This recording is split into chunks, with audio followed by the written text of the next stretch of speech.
Hello and welcome दोस्तों, मेरा नाम है करण और आप सभी लोगों का ट्रेड सॉल्यूशंस के इस यूट्यूब चैनल के ऊपर स्वागत है।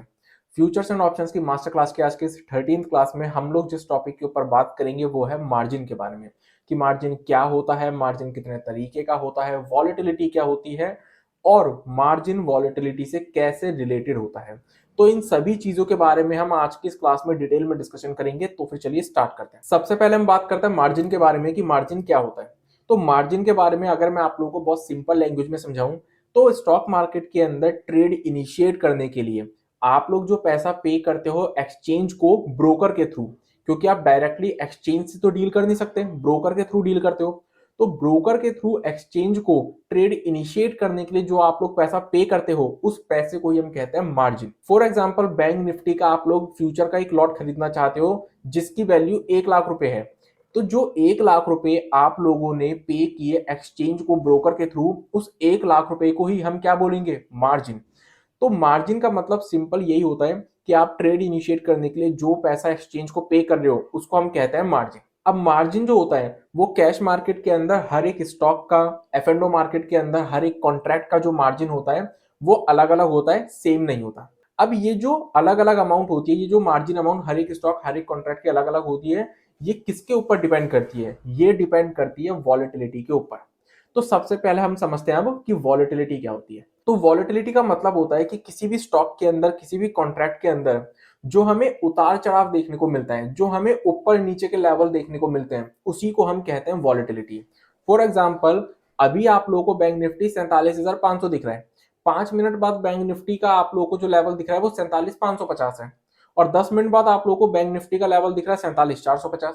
तो ये जो हमें हर मिनट हर सेकंड जो चेंजेस देखने को मिल रहे हैं प्राइस के अंदर, इसी को हम कहते हैं वॉलेटिलिटी। और इसी वॉलेटिलिटी के ऊपर डिपेंड करता है कि किसी भी स्टॉक का या फिर किसी भी कॉन्ट्रैक्ट का जो मार्जिन अमाउंट होगी वो क्या होगी। जिस भी स्टॉक या जिस भी कॉन्ट्रैक्ट में हमें ज्यादा वॉलेटिलिटी देखने को मिलती है उसके अंदर हमें ज्यादा मार्जिन पे करना पड़ता है। जिस स्टॉक के अंदर या जिस कॉन्ट्रैक्ट के अंदर हमें कम वॉलेटिलिटी देखने को मिलती है उसके अंदर हमें कम मार्जिन पे करना पड़ता है। तो इसलिए हम ये भी बोल सकते हैं कि जो मार्जिन होता है वो वॉलेटिलिटी से डायरेक्टली रिलेटेड होता है। यानी कि अगर वॉलेटिलिटी ज्यादा तो मार्जिन की रिक्वायरमेंट ज्यादा, अगर वॉलेटिलिटी कम तो मार्जिन की रिक्वायरमेंट कम।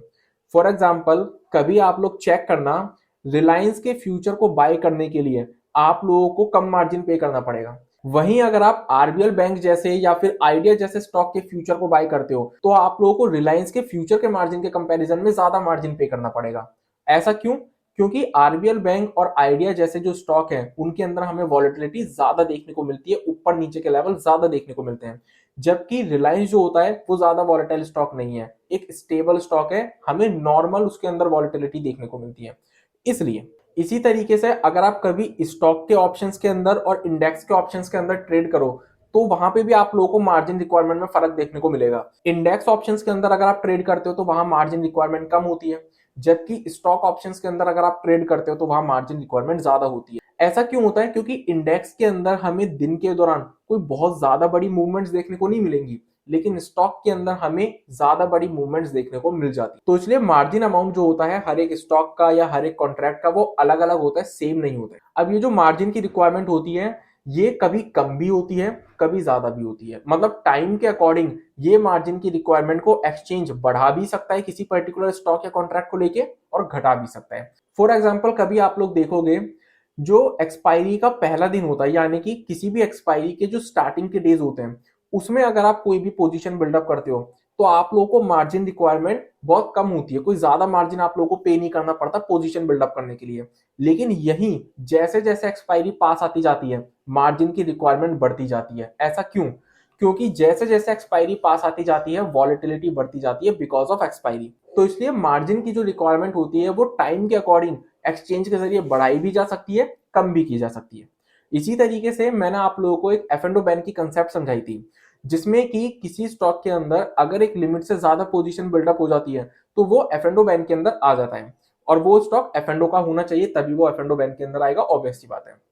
तो जब कोई stock F and O ban के अंदर आ जाता है या फिर कोई stock F and O ban के अंदर आने वाला होता है, बिल्कुल लाइन पे खड़ा होता है, तो उस स्टॉक के अंदर भी एक्सचेंज के जरिए मार्जिन रिक्वायरमेंट बढ़ा दी जाती है ताकि उस स्टॉक में लोग पोजीशन कम बिल्डअप करें, जिसकी वजह से उसमें वॉलेटिलिटी कम हो जाए। इसी तरीके से अगर मार्केट के अंदर मान लो कभी हमें एक्स्ट्रा ऑर्डिनरी मूव देखने को मिल जाती है, एक शार्प मूव देखने को मिल जाती है, चाहे किसी भी साइड हो, अप साइड में हो या डाउन साइड में हो, तो उस सिचुएशन में भी लोग बेवजह पोजीशन बिल्डअप ना करें, इसलिए एक्सचेंज के जरिए मार्जिन रिक्वायरमेंट बढ़ा दी जाती है। फॉर एग्जांपल, अगर आप लोग 2021 के बजट का दिन देखोगे तो उस दिन हमें ऑन एन एवरेज 3000 पॉइंट की move in a single day bank Nifty के अंदर देखने को मिली थी। तो उस सिचुएशन में भी एक्सचेंज के जरिए मार्जिन रिक्वायरमेंट बढ़ा दी गई थी। क्यों? क्योंकि उस शार्प मूव को देखते हुए लोग बेवजह पोजीशन, लॉन्ग पोजीशन बिल्डअप किए जा रहे थे, बिना कोई एनालिसिस के, बिना कोई प्राइस एक्शन के, बस बिल्डअप किए जा रहे थे। क्यों? क्योंकि उनको दिख रहा था कि बैंक निफ्टी एक वन वे मूव अपसाइड में दे रहा है। इसी तरीके से अगर आप कोरोना की सिचुएशन देखोगे तो कोरोना में जब मार्केट वन वे गिरी थी तो उस सिचुएशन में भी एक्सचेंज ने मार्जिन रिक्वायरमेंट बढ़ा दी थी, क्योंकि लोग बेवजह पोजीशन बिल्डअप किए जा रहे थे फॉल को देखते हुए।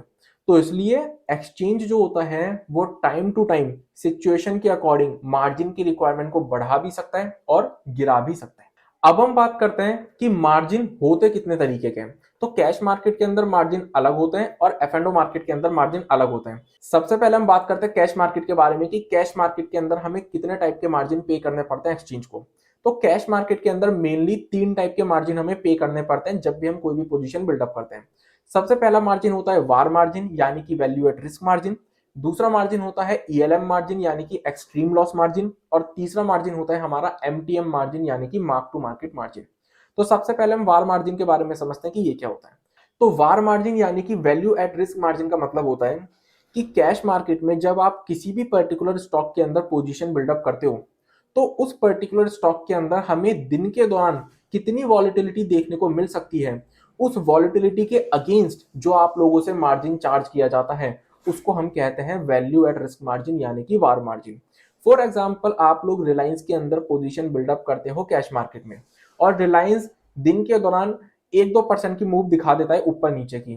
तो उस 1-2% की मूव के लिए, उस 1-2% की वॉलेटिलिटी की वजह से जो रिस्क बिल्डअप होता है उसके अगेंस्ट एक्सचेंज जो आपसे मार्जिन चार्ज करता है उसको हम कहते हैं वैल्यू एट रिस्क मार्जिन। अब ईएलएम मार्जिन का क्या मतलब होता है, रिलायंस के एग्जांपल के थ्रू ही समझते हैं।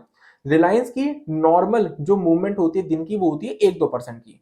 फॉर एग्जांपल, कोई दिन रिलायंस के लिए एक बहुत बुरा दिन रहा और उस दिन हमें रिलायंस के अंदर 5-10% की मूव दिख गई ऊपर नीचे की।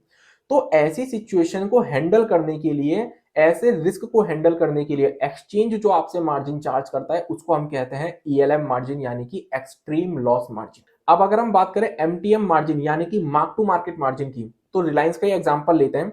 तो रिलायंस को जब आपने बाय करा, जिस भी प्राइस पर आप लोगों ने रिलायंस को बाय करा, फॉर एग्जांपल आप लोगों ने रिलायंस को 2500 के लेवल पे बाय करा। अब 2500 के लेवल पे आप लोगों ने रिलायंस को बाय करा, लेकिन एंड ऑफ द डे मान लो रिलायंस की जो क्लोजिंग हुई है वो हुई है 2490 पे, 2490 पे, यानी कि 10 रुपए नीचे।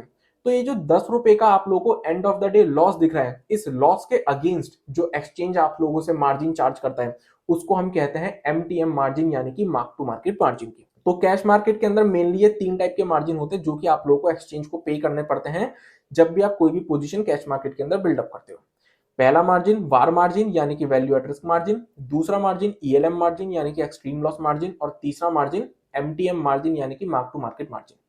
अब हम बात करते हैं कि डेरिवेटिव मार्केट के अंदर अगर आप कोई पोजीशन बिल्डअप करते हो तो उसके लिए आप लोगों को कितने टाइप के मार्जिन पे करने पड़ते हैं।